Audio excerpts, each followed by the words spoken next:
This is a production of Cornell University.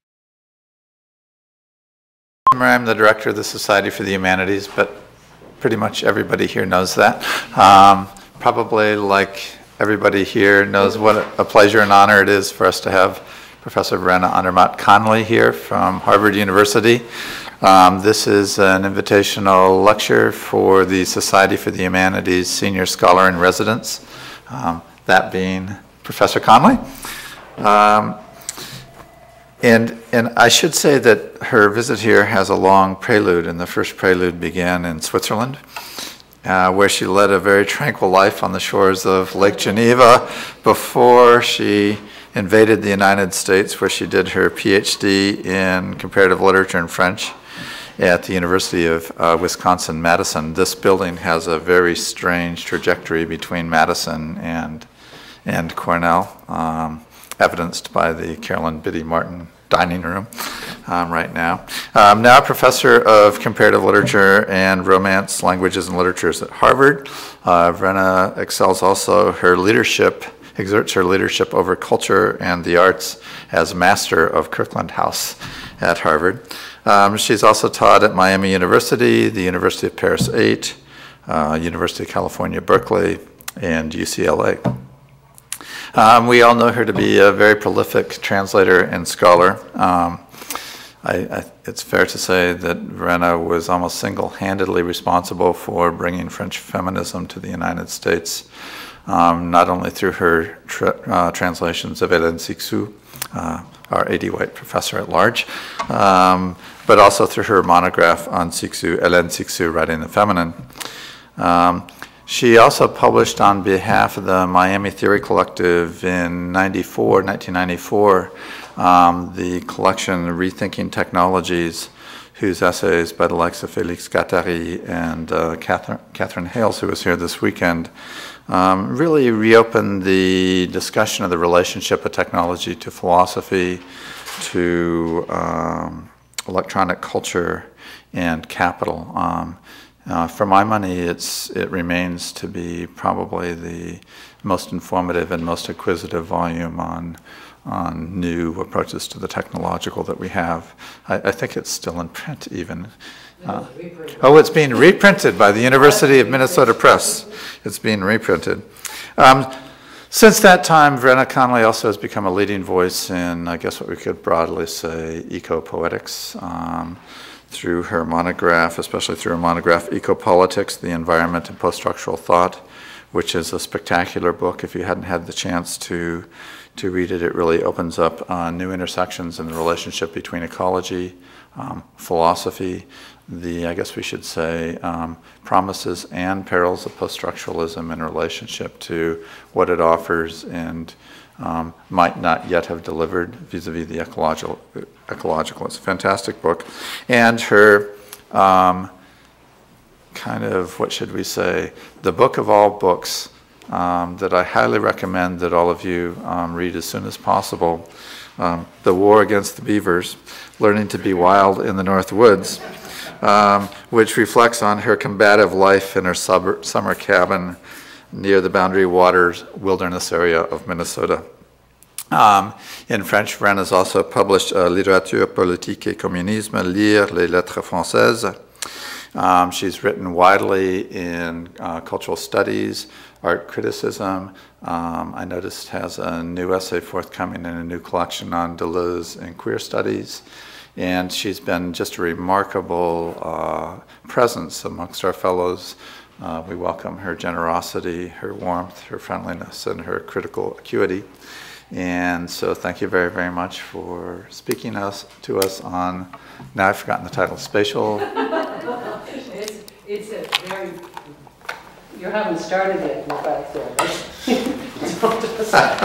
it's very vague and purposely vague title. It is a very broad title, Spatial Fictions.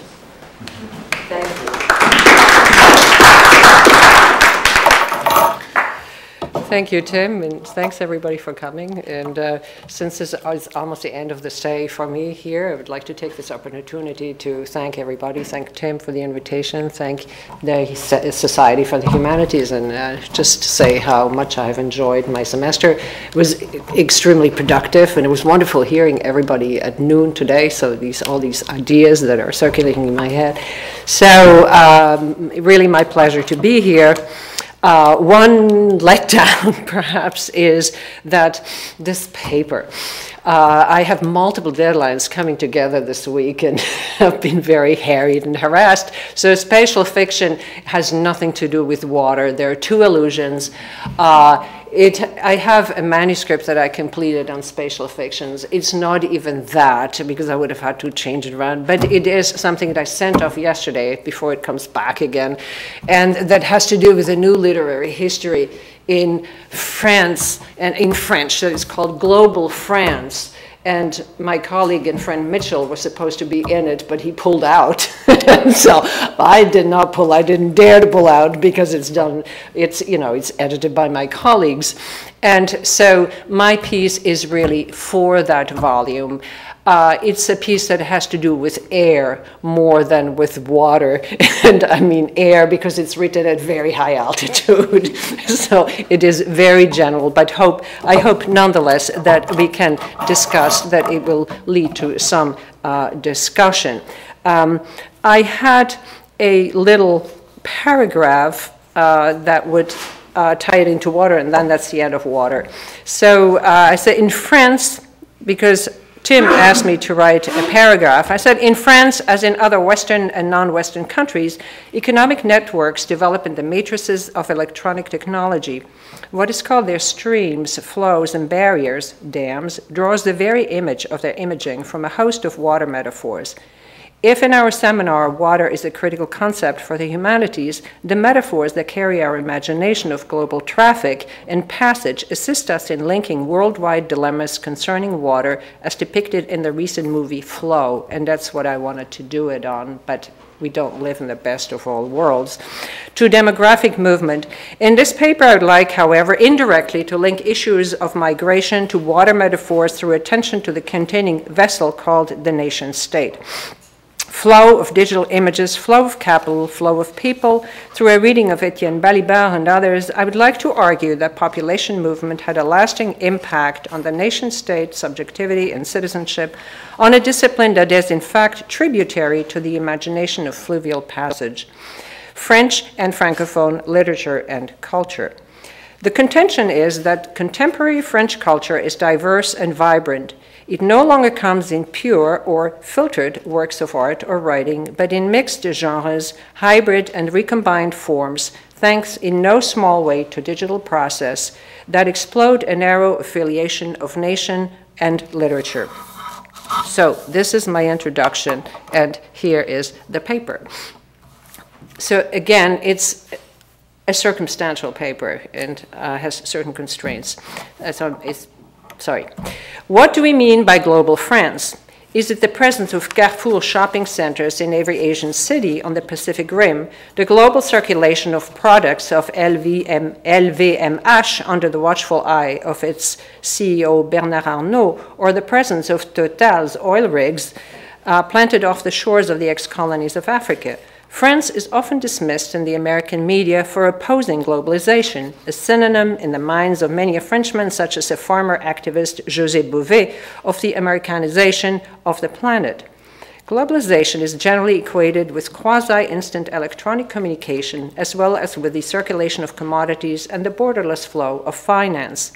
However, as a result of decolonization as well as economic globalization, a much increased flow, not only of money, but of bodies, also circulates all over the world. How does all this affluence emanate from France in our global age, and where does it go? In France, as in most Western and non-Western countries, worldwide electronic and economic networks and resulting population movements have had long-lasting impact on the nation-state, subjectivity and citizenship, as well as on French and Francophone literature and culture in general. a French literature and culture, a somewhat mythic concept that expresses the essence and the soul of the nation, has given way to American-style media culture, but also to diverse and transnational cultures that are produced in and from France. Did I tell you that this volume is on global France? So it's, I did tell you that, okay, so that's why you get a lot of that. We could easily begin by showing that what for the last century and a half came to be called French national culture has always been in the plural, the product of many encounters and intersections. Migrations among provinces, countries, and kingdoms existed in the Middle Ages. The advent of oceanic travel pushed borders away from Europe. The Sun King watched tragedies inspired by Greek sources, and the great French novelists and philosophers of the Enlightenment were in dialogue with English writers and philosophers familiar with the New World. Even before decolonization, established French presses published, albeit selectively, Caribbean, North African, and African writers, who were, as the Algerian writer Rachid Boujedra reminded his audience during a recent talk, heavily inspired by surrealism, but also by American literature, especially William Faulkner.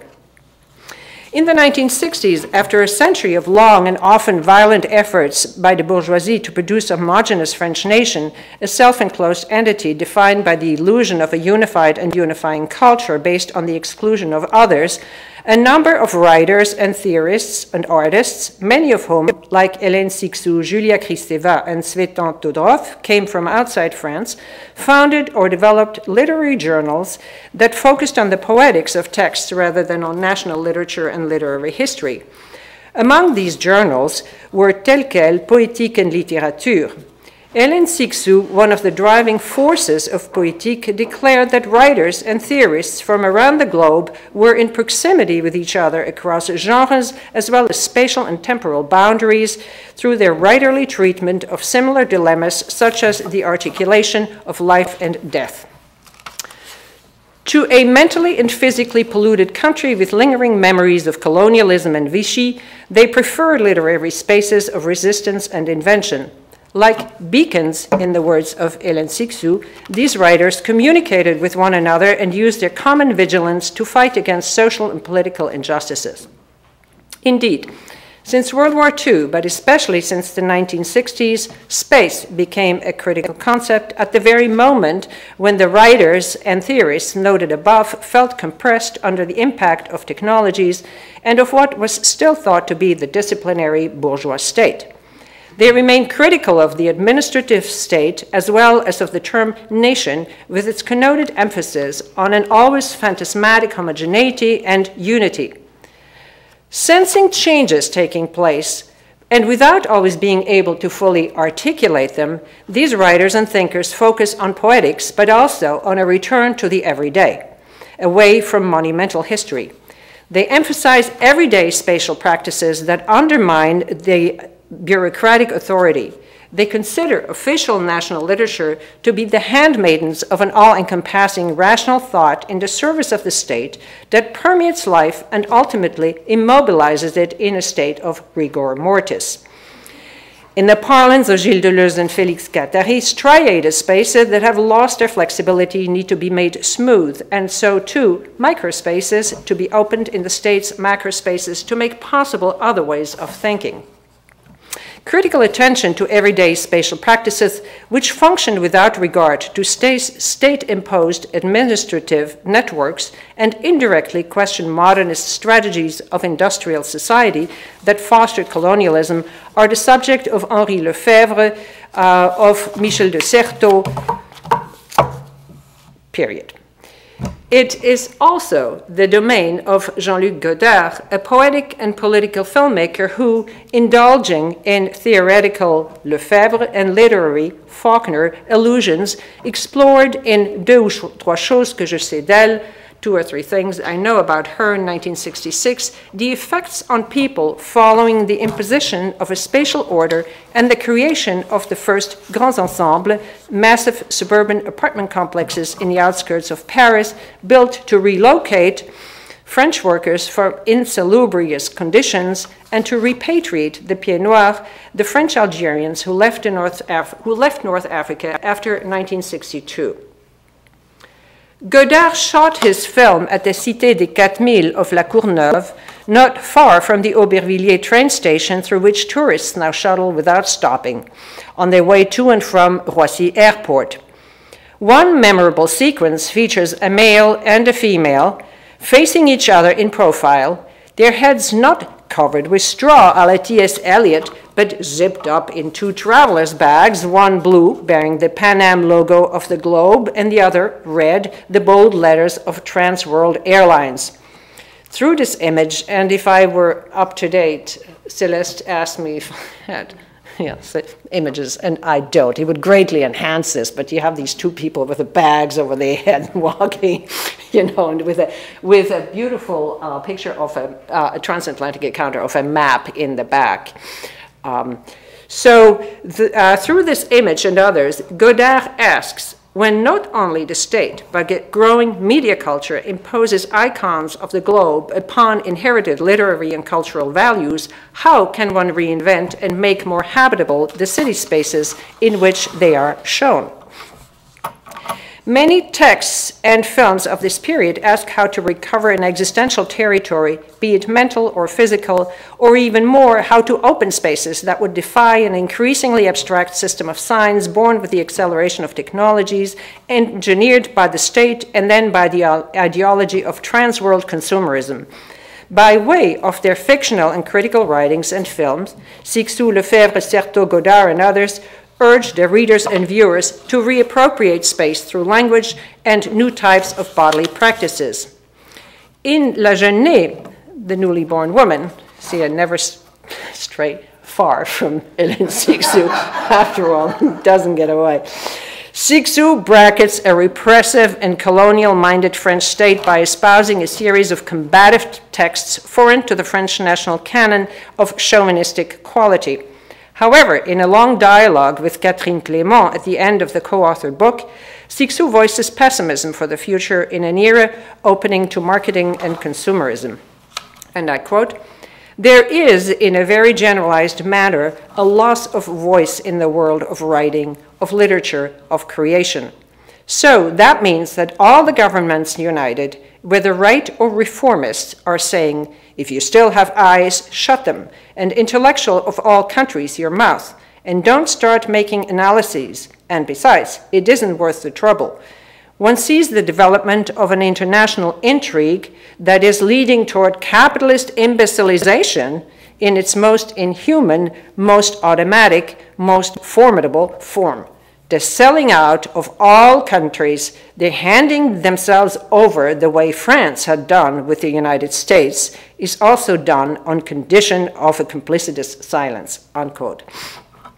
Slowly, there came a realization among these writers and critics that the bureaucratic state itself was transformed with the advent of American-style consumerism, based on international finance and other type of economy restructured French society. It will reach an apogee under the impact of electronic technology and the global reach of media, which Roland Barthes already demystified in some of his essays in Mythologie. What was perceived as the loss of life with the vanishing of traditional spaces and the emergence of a new social hierarchy are mockingly deplored in Jacques Tati's films such as Mon Oncle, which juxtaposes the lively scenes of the uncle with his friends at the local market and in the cafe where people sing and play music, with the sterile existence of a family in the ultramodern house replete with the latest technological gadgets. In Playtime, all that remains of traditional neighborhoods is a lone flower vendor who has become the object of photography by tourists in search of a lost everyday Paris. The city itself has mutated from a mass of 5-story buildings under a steel gray sky into a kaleidoscope of transparent glass buildings in which everyone is under electronic surveillance. The symbolic cityscapes from the Eiffel Tower to Montmartre are reduced to reflections in glass doors. And we could find the same in others that I will not mention, not develop here, like Simone de Beauvoir, for example, and Georges Perec. Arguing along inherited Cartesian lines in Le Système des Objets, Jean Baudrillard observed that consumerism transforms symbolic bourgeois spaces, the repressive sides of which had been the object of intense feminist scrutiny. When, with market culture, interiority and depth, thought to be the personal space and warm hearth of the individual self, give way to exteriority, a certain freedom to invent space follows. A previously vertical order becomes more horizontal, though new hierarchies based on money quickly reappear. Baudrillard will declare later that with what he calls the new global tendency, introduced by consumer-style economy, a return to the everyday was a dead end at a time when the aim of capital was to eradicate symbolic spaces and to establish in their place more functional counterparts. The perceived collapse of existential territories was indeed symptomatic less of the refinement of state control than of another, then as yet unnameable condition of global consumerism. In retrospect, it can be said that the intellectual movements questioning the ethos of the French state of the 1960s coincided with this very transformation. With globalization, which might actually be qualified as a second globalization, the first being that of transatlantic encounters in the 16th and 17th century, and without counting that of communism, which tried to impose the same language everywhere, France underwent the same transformations as most other Western industrial countries. Formed by the revolution of 1789 and the colonial enterprise in the following century, the French state in the 1960s witnessed a weakening at the hands of transnational companies and what Jean-François Lyotard in his political writings called the arrival of big money. France was soon called upon to deal with this reconfiguration and to protect its own citizens against the loss of rights at the very same time that it was summoned to address another major shift taking place through massive migrations from the country's ex-colonies, as well as from Eastern Europe and Asia and other parts of the world. With globalization, migration, and the constitution of the European Union, France began to change to the point where today critics in the line of Étienne Balibar ask whether France is still recognizable as a separate country or whether it is simply a border against the southern hemisphere.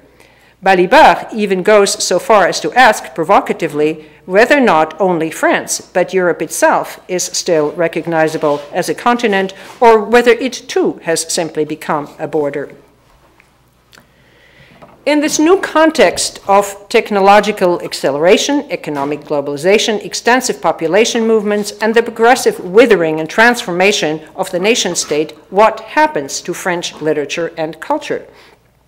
Leaving aside for the time being the question of consumerism, the media and technologies, and focusing more on the effects of population movements on culture, we can ascertain that the unraveling of an earlier French state thought, as Paul Virilio put it, with its classical ideals and embodied in many literary histories grounded in positivism, which began in the 1960s with a new focus on literary and cultural spaces, is now complete.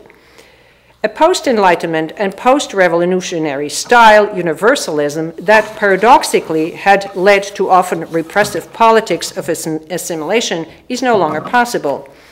Neither is a humanism that asserts the existence of a universal human condition. A national culture that from the immediate post-war years to the 1960s had rather unquestioningly assimilated in its canon the likes of Beckett, Camus, Ionesco, Sarraute, even Cixous and Derrida, has come under renewed scrutiny. Beckett is now celebrated, dear me, as the greatest Irish writer, while Camus' L'Étranger has been criticized for its transparent treatment of man's condition that is blind to a colonial setting, estranging the action from an ambiguous homeland. Cixous and Derrida rediscovered their Algerian roots through their difficult relation to French language and literature. Over the last few decades, these very writers and theorists have gradually shifted their focus away not only from universal human dilemmas, but also from pure poetics, toward the exploration and re-elaboration of their transnational ties.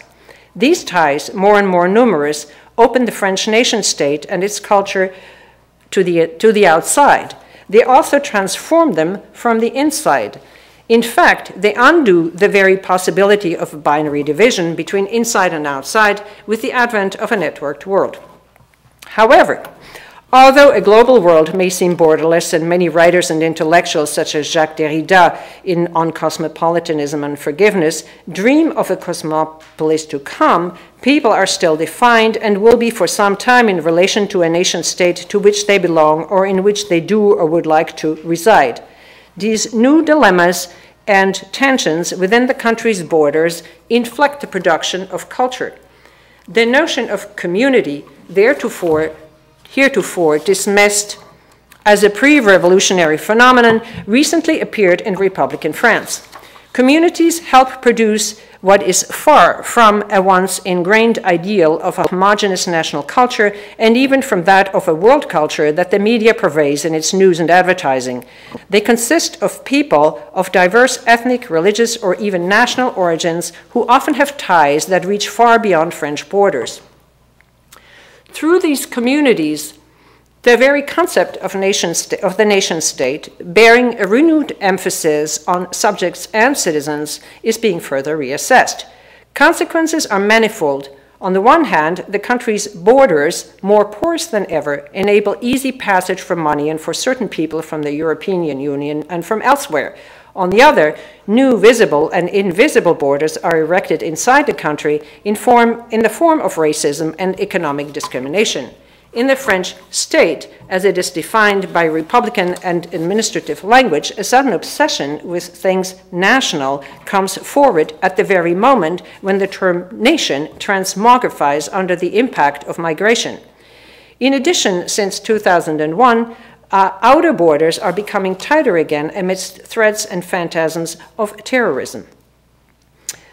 Of importance for many writers and theorists is an active decoupling of the nation and the ideal of blood and soil from the state, human and citizens' rights, and a transformation of the latter so that it reflects the changes taking place. Between the new communities, with their increasingly numerous transnational links that make up the contemporary French state, no simple continuity is discernible. In 1985, Michel de Certeau, echoed more recently by Étienne Balibar, made it clear in a couple of essays on ethnic encounters published posthumously in English in a volume entitled The Capture of Speech, that some codes, such as fashion, food, and music, travel easily. Their mobility has led to a hybridization of cultures, although, as Certeau cautioned, the latter generally is but a thinly disguised hybrid monism, that is, a unified, often dominant discourse exploited by the media that only simulates diversity.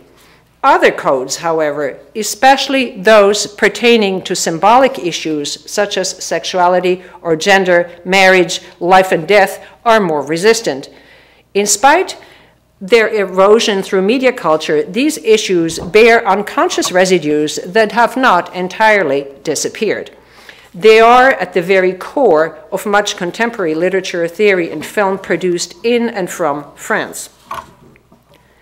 Writers from the various communities residing in France may have recourse to French in order to criticize repressive aspects of their own culture. For example, Rachid Bouguereau's The Repudiation, or more recently, Nina Bourraï's Forbidden Vision, deal critically with questions of sexuality, women, and gender in Muslim communities. More numerous are those who, from their communities in France, residing as French citizens from Algeria or Senegal, rather than from Provence or Burgundy, write about problems confronting French society. Balibar calls these voices France's alterity. It is perhaps not so much a question of alterity, a term that is too binary for a networked world that puts in question such a division, but of a culture produced in the contemporary state of France that is more and more splintered from the idea of nation. France today consists of various communities. It is the writer's responsibility to produce fictions that are active translations and ongoing negotiations between them. In his studies of classical France, Michel Foucault sensitized his readers in the 1960s and 1970s to the power of taxonomy. While texts written in the French idiom in other countries of the world, often those of France's ex-colonies from the Maghreb to sub-Saharan Africa, can be classified as Francophone texts, those produced in France are part of the country's culture. An attempt to classify them separately marks a form of voluntary or involuntary exclusion. To separate texts written from other communities within as Francophone, as it is often done in American curricula, is to refuse to acknowledge that the French national culture, as it had been envisioned in the 19th and early 20th centuries, has de facto ceased to exist.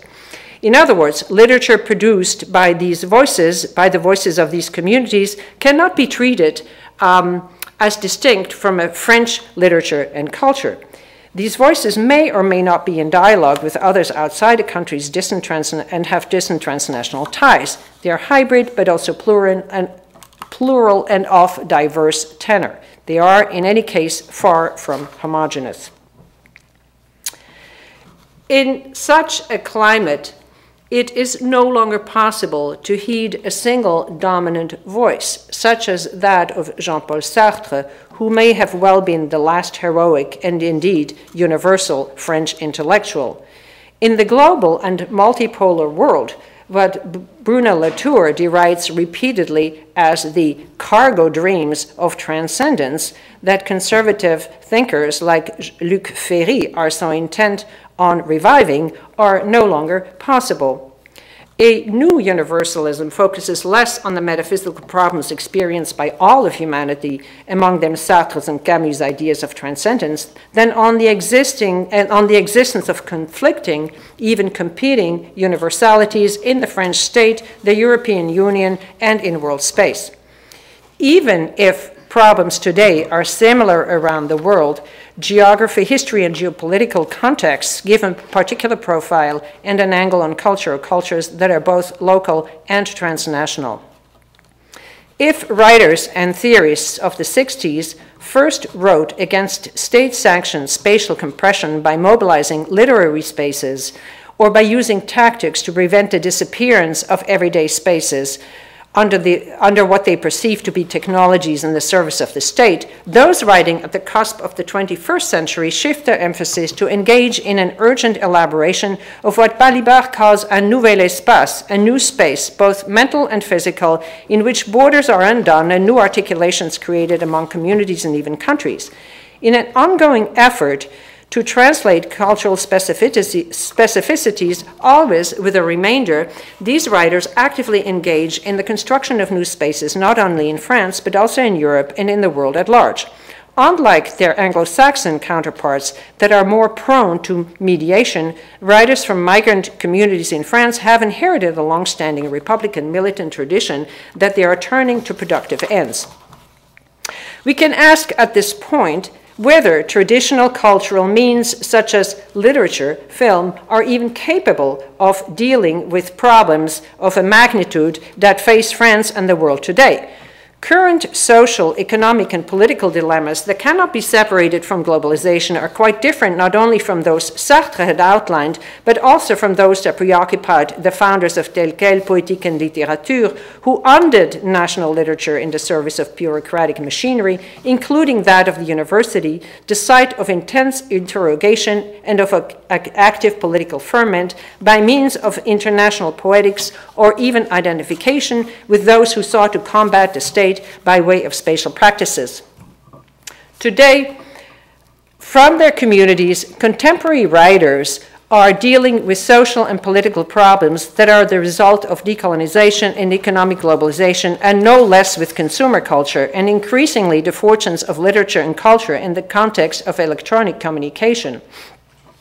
It may be symptomatic that no poet or literary figure in French has emerged in the early years of the millennium to lead the charge of an intellectual brigade, as had either great existentialists in the 1940s or the avant-garde and the post-structuralist elite of the 1960s and 1970s.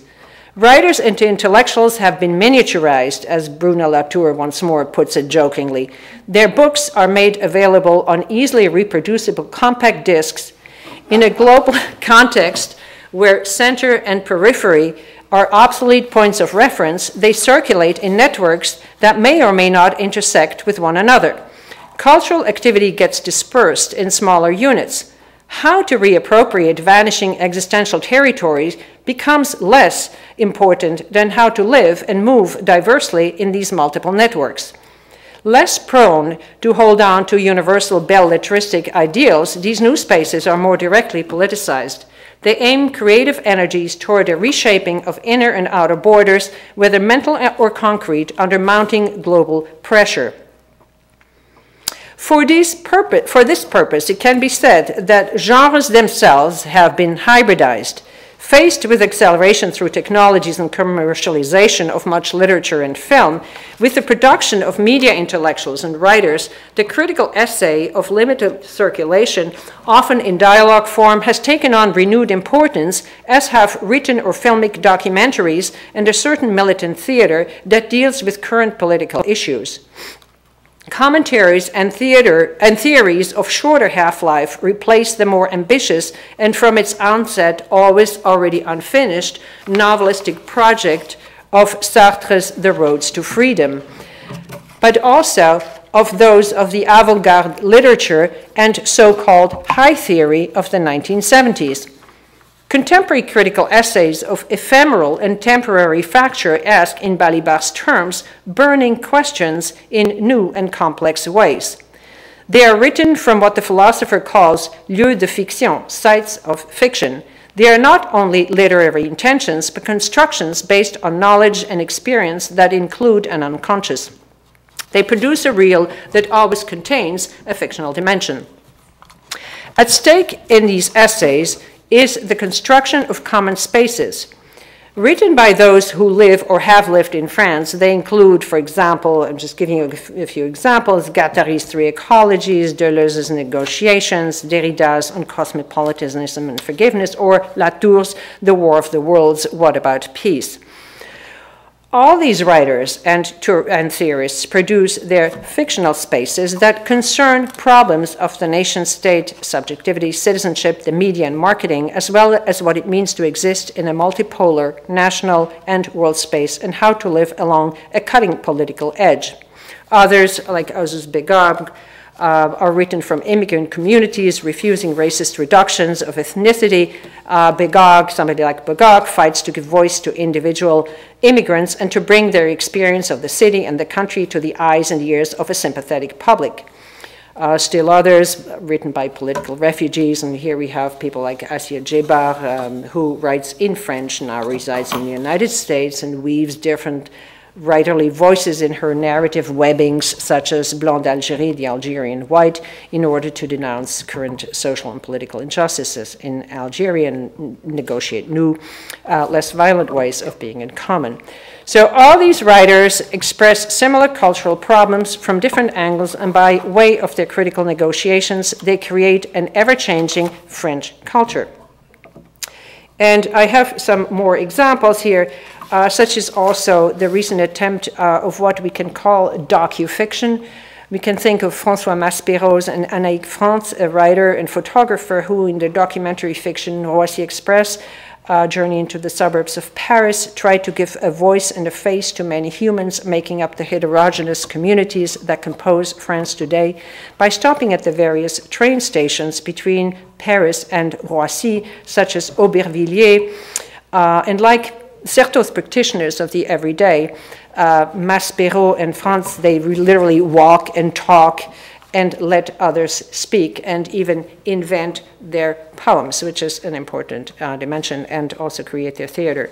The distance between these docufictions and the filmic and textual narratives of the 1960s can be seen when juxtaposing Godard's, in retrospect, magisterial Two or Three Things I Know About Her, with a little-known documentary film by Patrick Lebel, Notes pour Debussy, Lettre ouverte à Jean-Luc Godard, Notes pour Debussy, open letter to Jean-Luc Godard, I don't have to translate, who appeared in Lebel, who appeared in Godard's 1966 film as Bouvard, a Flaubertian character mindlessly reciting titles of piles of videos, challenges what he perceives as the Swiss filmmaker's univocality in his filming of the Grands Ensembles, period. In his own fictionalized documentary, Lebel revisits the same building, ironically bearing the name from classical culture, the Debussy of the 4000 in La Courneuve. Contrary to Godard, in a style that is more than cinéma vérité or simple witnessing, Lebel invites the inhabitants of different communities from the housing estate to produce their own narratives. By enabling the telling of their stories and the inventing of new ones, Lebel helps the residents engage in an act of resistance and of creation. Residents participate through word and deed in the construction of a new French space, this nouvel espace that Balibar and others argue for in their writings, which the collective creation of a colored wall mosaic at the end of the film makes clear. The pieces of the mosaics are like pixels of digital photography that, contrary to its analog counterpart that reproduces a pre-existing reel, make possible an ongoing composing and recomposing of images. With a proliferation and interweaving of voices, with no outside, critics, filmmakers, and writers put themselves on stage. They become one voice among many. They are no longer interpreters of an object, but mediators. And I was thinking of this Patricia Zimmerman when she was here. She had an expression, they bring in, they don't push back, you know. So between Godard and Lebel, you would have the bringing in and the pushing back. And there seems to be in all of these docufiction an effort to bring in. And for this bringing in, we could even cite Hate, for example, which tries to give voice and a face to the inhabitants of a neighborhood.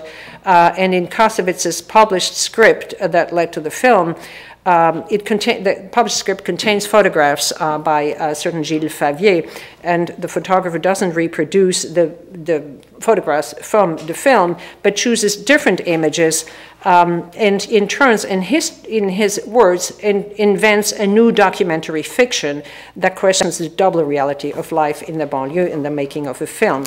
And speaking about the photographs taken during the shooting of the film, Hate, Favier adds that the photographs have no captions. They invent in the space of the book yet another fiction in dialogue with that of the film itself.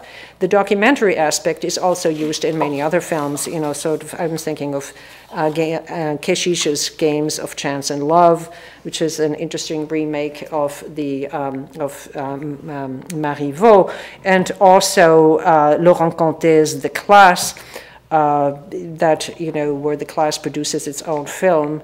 And so the effort seems to be in a lot of this fiction and in a lot of these films to bring in the people rather than speak for them. And so, again, the important part is that there is nobody who is looking at, but everybody is kind of on stage, if you like, or everybody is part of this process. The process of putting oneself on stage, of speaking with and of letting others speak, as well as a renewed emphasis on translation and negotiations, also leads to the resurgence of a certain militant theater. Often communally created with a plurality of voices, this collective theater replaces the classical stage with another space that frequently includes the public. And here we can mention Hélène Cixous's The Perjured City, but even more so, and here is Water, Drums on the Dam. And in the best of all worlds, I would have talked about dams and water.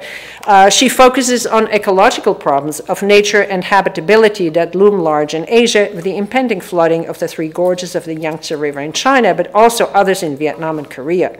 At the limit, we could also include Julia Kristeva's Thérèse, Mon Amour, a Baroque 750-page tale of Teresa of Avila that travels across centuries and genres, written at the intersection of biography, autobiography, epistolary exchanges, philosophy, theatrical dialogue, musical annotations of opera, photographs, sculpture, and paintings. The fictionalized history consists of a braiding of multiple voices with no return to a world outside of itself. These writers, filmmakers, theorists, philosophers address dilemmas that are local as well as transnational and even global. They cannot be subsumed under the banner of an earlier universal humanism or of a national republic of letters. They recognize that the world consists of different, even conflicting universalities that all make up and redefine contemporary French culture.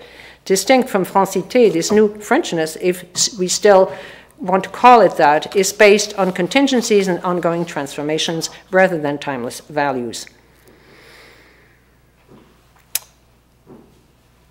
Aware of elaborating new ways of being in common in a densely populated country and world, these writers and artists are working in and from different networks. Bending genres and crossing disciplines, they reevaluate and re-elaborate the tradition of French universalism. In addition to the movements of people, they are keenly aware of the encroachment of economic globalization with the power of the media, but also of what becomes of the world implemented by electronic technologies. Far-reaching consequences affect the nation-state, along with traditional notions of politics and culture. Today, as Jacques Derrida and many others have argued, humans leave the world of print culture for that of information and electronic technologies.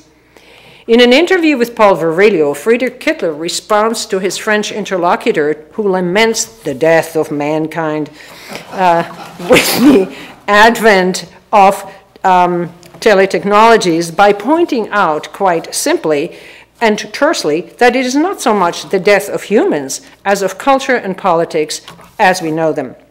What in such a climate will remain not only of national literature, but of literature tout court?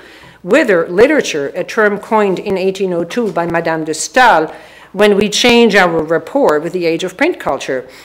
What will remain of film, a medium of the 20th century and the 21st century? Will they simply be classified in the annuals of a blogosphere and a myriad number of Facebooks and YouTube? What of theory? To put it in a less extreme way, in the parlance of Deleuze and Guattari, can literature and film continue to resist and create, to occupy the street rather than, as in the age of state thought, hold the fort? For our purposes, the question can be rephrased. Can a reassessed French literature and culture continue to open spaces from which to rephrase burning questions, or simply to think otherwise? Jacques Rancière, a writer always keen on meditating on the relation between politics and aesthetics, and on establishing la part des sans part, the portion of the portionless, ponders the question in relation to art. In a recent interview in Art Forum, March 2007, he asks what art can do. We can adapt his question by changing Sartre's earlier "Qu'est-ce que la littérature?" What is literature? To what can literature do? Que peut la littérature? What is its power, its puissance? With an advent of media culture and the digital age, can we still continue to believe in the power of literature and not only in literature as fantasy? We have seen how the scope of French literature has been extended to include various and diverse cultural fictions. We can mobilize for our purposes Amartya Sen, quoted by Balibar, to say that these new writerly, filmic, or theoretical fictions open new spaces by expanding the reader's and the viewer's capacity as subjects and as citizens. We can also go back to a question we had raised earlier. In an age ruled by technology and globalization, are these fictions simply little white pebbles in a deep sea of technology, as Certeau put it a few decades ago? In answer, let us turn once more to Deleuze, who insists on the necessity and importance of opening vacuoles or microspaces in the everyday that will enable us to think otherwise. It is not a question of going back to a vanishing everyday of yesteryear or of seeking refuge in a rarefied literary spaces as in the 1960s, but rather of inventing other ways of being in common from today's conditions, conditions that include large cities, migrant populations, and technologies that demarcate generations of populations from one another. We can invoke too Hélène Cixous, who reshaped Beckett's dying words in her book Le Voisin de Zéro, Sam Beckett, the neighbor of zero, Sam Beckett. When asked what he had learned from life, the writer, whom Deleuze called the greatest Irish poet, answered, precious little. This is perhaps what remains of literature, film, and theory, precious little. It may be little, but it is precious. It is still capable of opening spaces and of enabling travel, as well as translation and negotiation between communities, more and more with the help of technologies in an effort to create common national, European, and world spaces. It neither legitimates a national culture, nor does it signify universal transcendental values. Rather, by calling into question, as Rancière would have it in a slightly different context, and I quote, divisions and boundaries, high culture and popular culture, representation and the unrepresentable, the modern and the postmodern, to point to the configurations of possibilities, a perception of the multiple alterations and displacements that make up forms of political subjectivation and artistic invention, unquote. Literature, theory, and film, if we want to keep these distinctions, undo the boundaries defining heretofore certain practices. In their own fashion, they do away with earlier aesthetic constraints and make possible the opening of passages and the creation of new meanings that are far from the reductive constructions of the dominant media, as well as from the earlier disciplinary boundaries and homogenizing effects of national languages and literatures. Like other fields, such as anthropology and sociology, literature is being hybridized. It comes in smaller texts or casings and in magnetic or digital coding, and rarely as pure works of art or writing. It comes often in mixed genres or as ephemera, critical essays, documentaries, and CD-ROMs or web projects. It circulates along electronic networks, produced by heterogeneous groups of writers, theorists, and filmmakers from France, from its ex-colonies, and from other European or other countries. It is received less as a national product than as an array of novel productions. These hybrid forms explode a former narrowly defined national meaning. They open new spaces for novel connections and thus, in their own ways, realize things French that have now become truly global. Thank you. We'd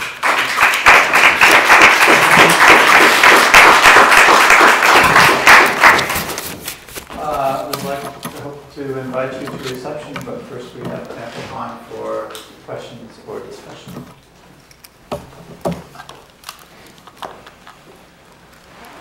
Yes. I'm wondering if you would consider a written work like Pierre Bourdieu's Misère du Monde, like the Lebel film.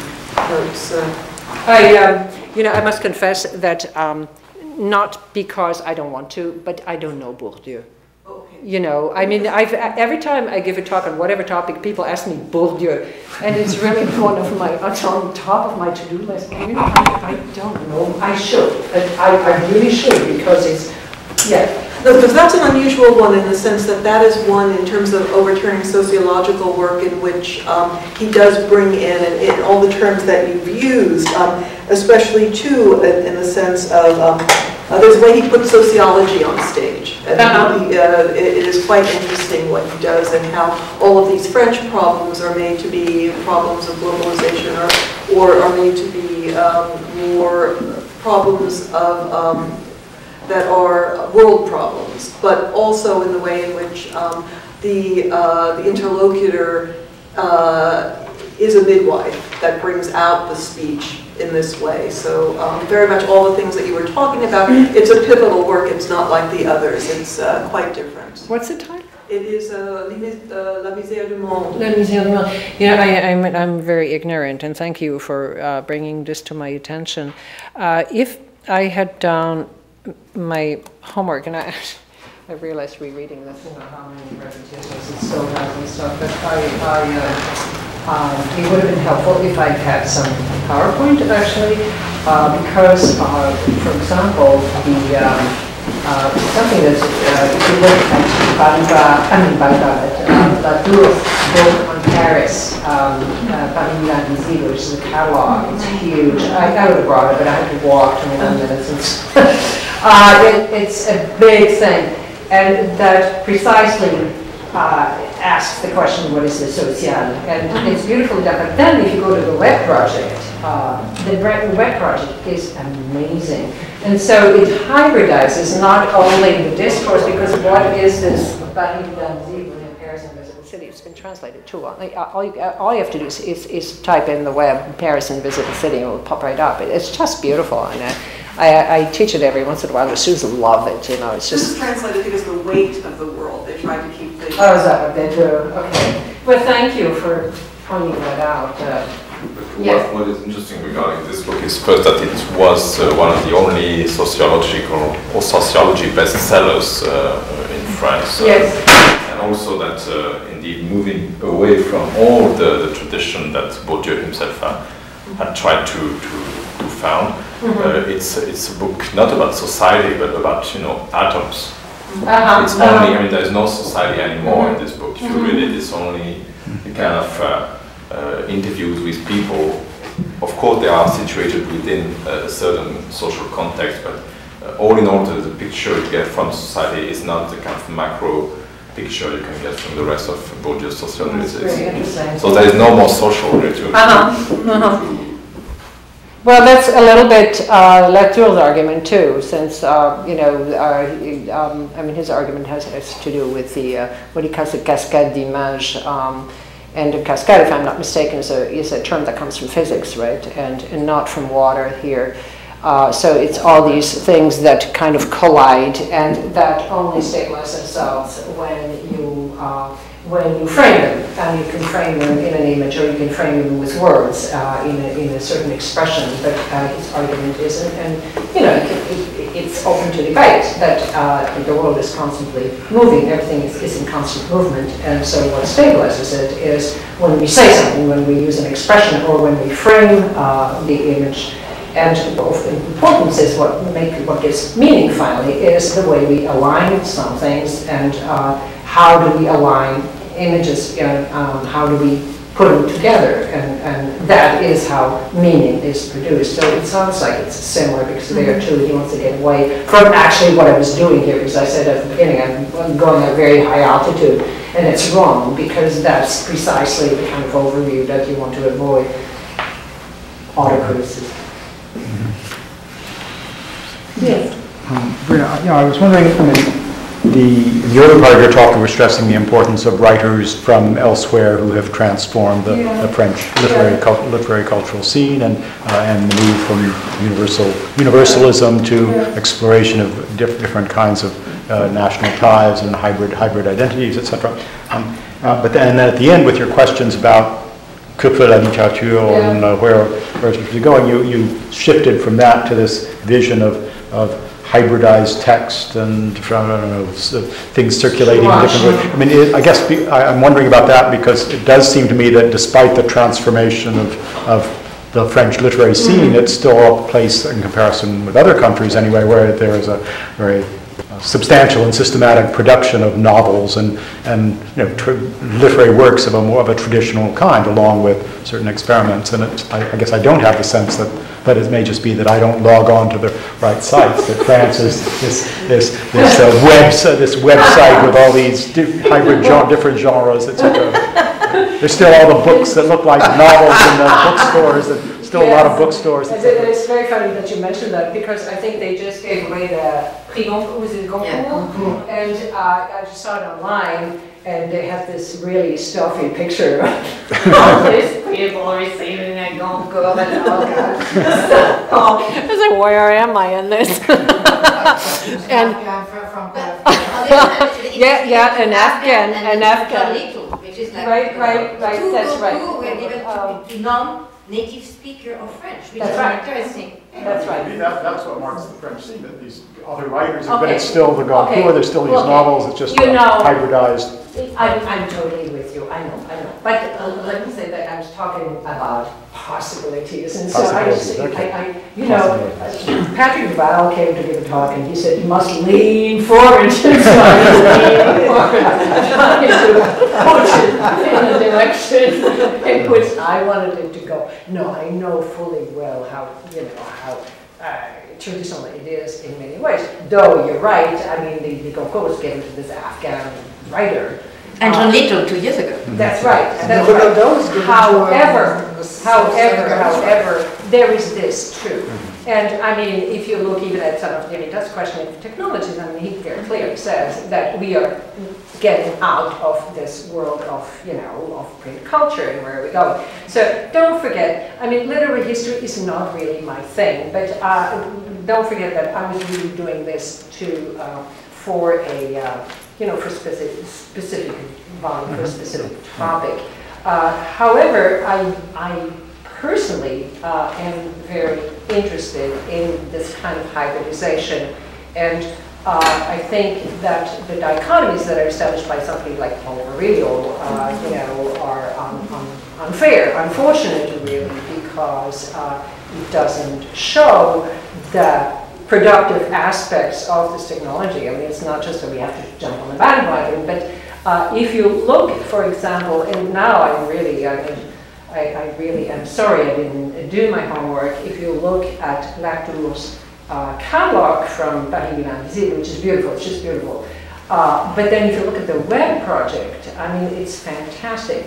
And so you can really have, you know, you do all, I think as we go on, and there I'm going on a little bit, as we go on, I think more and more these projects are going to be hybridized. And so if you look at Kristeva's website for her Thérèse d'Avila, Thérèse Mon Amour, which is actually a very good book. It's huge. I had to read it for the translation, and it's really very productive and multimedia everywhere. And her website has all kinds of music and painting, and I told them they should have a CD-ROM go with the translation, because it would be for students who are looking at that and who are opening this up. It would 750 pages. That's a hard read, a hard sell. But if you have something that, you know, colors and sounds, and I think we should think in terms of enhancing things, not taking away. I don't. So, but there, I'm totally agreeing with you. Yes, and I think I was thinking at the time when I actually started doing this a year ago under extreme duress, and then I had to pick it up for the last 2 weeks again. And I was thinking too that there's this woman who writes this. La République des Lettres, what's her name? Casanova, Pascal. Yeah, Pascal Casanova. You know, I find it very conventional in terms of what she does, and so that had been in the back of my mind too. And you know, you always work out of the context, as Marie-Claire said, yeah, context. And so there was a context there where I was addressing certain things, but I think that some fantastic things are being done in France, actually, and they're very media savvy in many ways. And I think the whole Latour project that he has online is fabulous. It's you know, with art and print and text and the whole work. So so I have too much going on. I know. Yes. Since you've been talking technology and about this notion that the state would be unraveling to some extent or changing in nature, following this Balibar argument, I was wondering about this the evolution of the plot regarding the digital library in France. You know, the project initiated by the French Bibliothèque Nationale. Under its former director, Jean-Noël Jeannet, a project which is still thought of as a rival project of Google Books or the like. And I recently read that this project now it's supposed to be European, you know, but the name is Gallica, so it's very still kind of. And I read right this afternoon in my email that. Yeah, I mean, Gallica is usually, originally, that's why it's Gallica, it's originally the name of the numerized, of the digitalized collection from the Bibliothèque Nationale de France. But now that they're speaking about the European level, they still call it Gallica, which is very strange.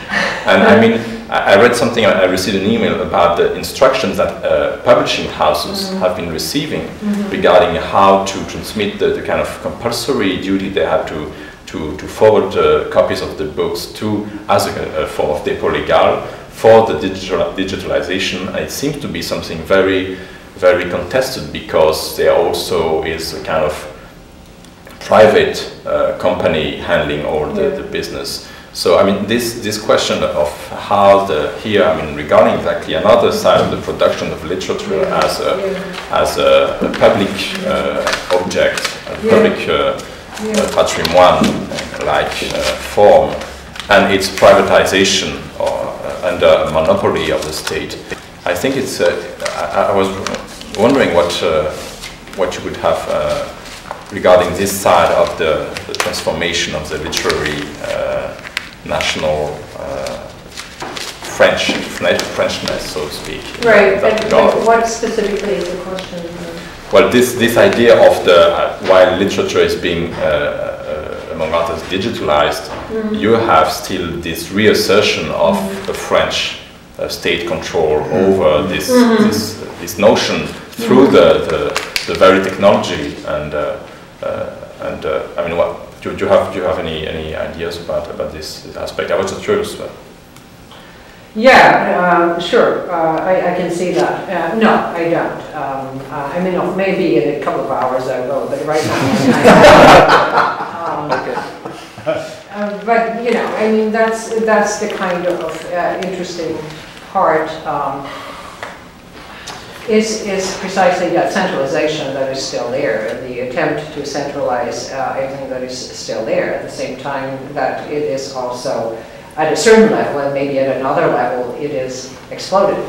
Because I'm very convinced, actually, by the model that you propose, just as I test it against my own recent experiences of French culture. And I'm thinking, for instance, I recently watched the other Laurent Conté films again, Human Resources and Time Out.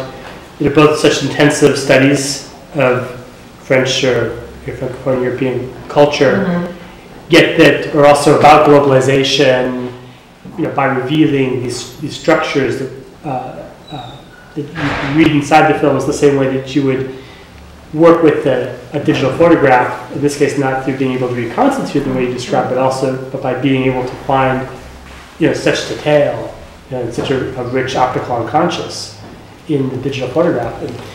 And I'm wondering two things. The first thing I'm wondering is whether or not, Mark is hinting at this, there isn't like a deeper legacy of this move toward unpacking intensity as characteristic of this kind of French culture, so that Cixous could be characteristic of this, you know, with like her intense focus on Beckett or Clarice Lispector, her authors, right? So she's almost parodying the Republic of Letters model by building this World Republic of Letters of like her handful of authors. I see what you mean. And then the last thing I just wanted to ask about is just the language of the semantics of the mondialisation, how you say globalization in French, as distinct from globalization, whether there's even on the semantic level a kind of worlding and world making that's happening that gives a different spin to this whole process in that context. Yeah, that's an excellent question. I mean, I think that in the, you know, when Cixous and some of these other people in the 60s were really, I mean, you contradict me if you don't think so, but I do think that they were among the first to kind of denationalize literature and denationalize it because they were so critical of national literature. You know, that was really a kind of world literature, and then you focus on poetics rather than on national and literary histories of the nation. And I think that was when I went to school, and so I was caught between the literary history in when I was a little girl, and it was, you know, it was unbelievably boring. And then suddenly the poetics came in and it opened up, you know. But then physically, I think, you know, actually, it's if you look at, you know, I was struck, I mean, by the emphasis in Europe on national literature still now, and I think, you know, I don't think it's going to last. I mean, personally, I think though we have the Goncourt, and though we have this, and though we have that, I mean, look at it, and it's European, and it's everything. That's one thing. The other thing is that actually France has always been open to many more literatures than maybe America America has, because he always had a lot of translations. And you know, some of the gripe there I had is with the American curriculum of Francophone literature that always separates the Francophone from the French. I mean, we have on the PhD qualifying, we have French literature of the 20th century and then Francophone literature. So I'm like, what do you mean? I mean, this is part of the other stuff. But anyhow, so they always had that, but it's slightly different today because with all these, you know, I mean, you have this population pressures nonetheless, and so I think the when you distinguish, you have also these transnational ties, and you know, something that is not elaborated on all that much, but even within European countries, some of these transnational ties are more and more numerous, and so who do you address and where do you situate yourself? I think that's interesting. The other thing I think that is interesting is that with the global age, you have also a return to the local, and that's really interesting. And in all terms, local technologies even, I mean, that's not in my paper here, but there is that return to the local at the same time that, you know, everything is so global. So. Local.